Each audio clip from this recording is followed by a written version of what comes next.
Students and school staff are settling into the third straight school year under the cloud of the coronavirus pandemic. And while returning to school is going well in many places, it's painful to watch where outbreaks of COVID-19, many of which could have been prevented, are leading to widespread quarantines, school closures, over 1,000 in the first few weeks of classes, illness, and even death. Schools are places of learning and opportunity. But our first priority is to protect the lives of students and staff, an obligation that had never been questioned before COVID, but has taken on new urgency in the last few weeks. Our kids need to be in school. They need to stay in school, and it has to be safe. AFT's focus throughout the pandemic has been the safety of those we serve and those we represent. And that's why during this surge of the Delta variant, we have continued to advocate for safe in-person school with the layered mitigation that CDC recommends: masking, physical distancing, surveillance testing, outbreak control, and ventilation upgrades. And the most effective way to protect lives, vaccination, for those who can get it. This school year was to be a time of recovery and renaissance. But before we reimagine public education in order to ensure that children are the knowledge and critical thinkers and have those skills to navigate a rapidly changing world, we need to open schools safely. That some policymakers, some governors are using kids as pawns to advance their own political agendas or to pretend that COVID is not a problem or doesn't exist, that is unconscionable and unacceptable.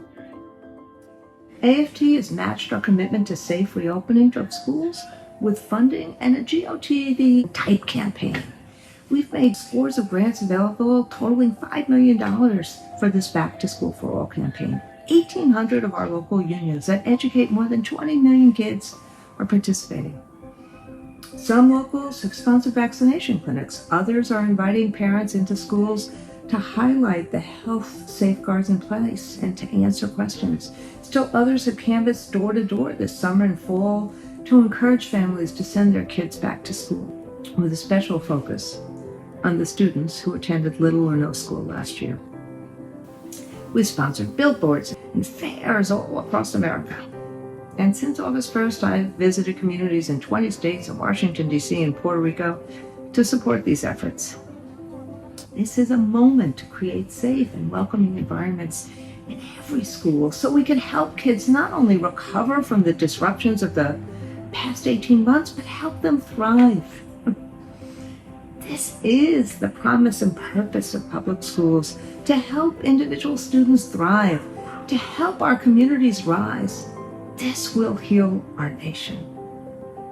So now, in this extraordinary time, teachers and students, staff are hard at work.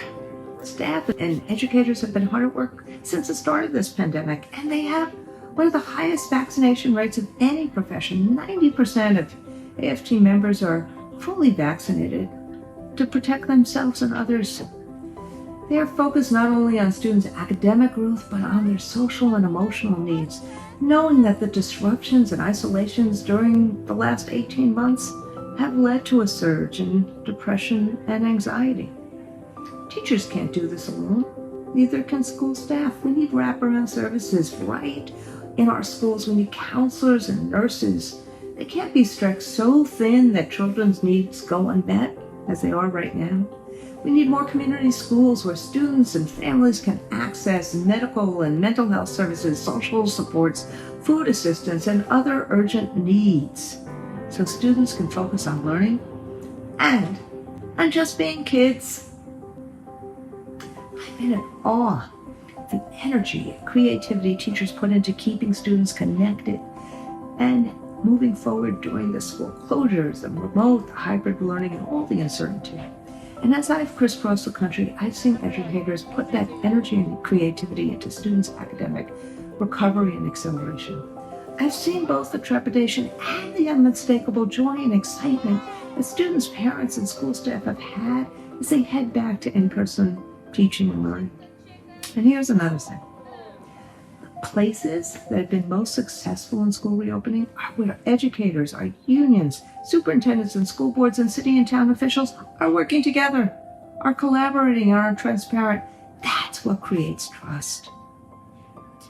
We need to do what helps students recover, and that's project-based learning. It really engages students. It puts them in the driver's seat of their learning. Literacy unlocks all other learning. And literacy in science and civics, whose importance has been made crystal clear by the climate crisis, the pandemic, and the grave threats to American democracy. And then there's art, music, movement. These are the things that ignite students' creativity, it develops their capabilities, and it creates joy. And after a period that was hard on everyone and really hard on many children, they need to connect with their peers and with adults that deeply care about them and are there for them.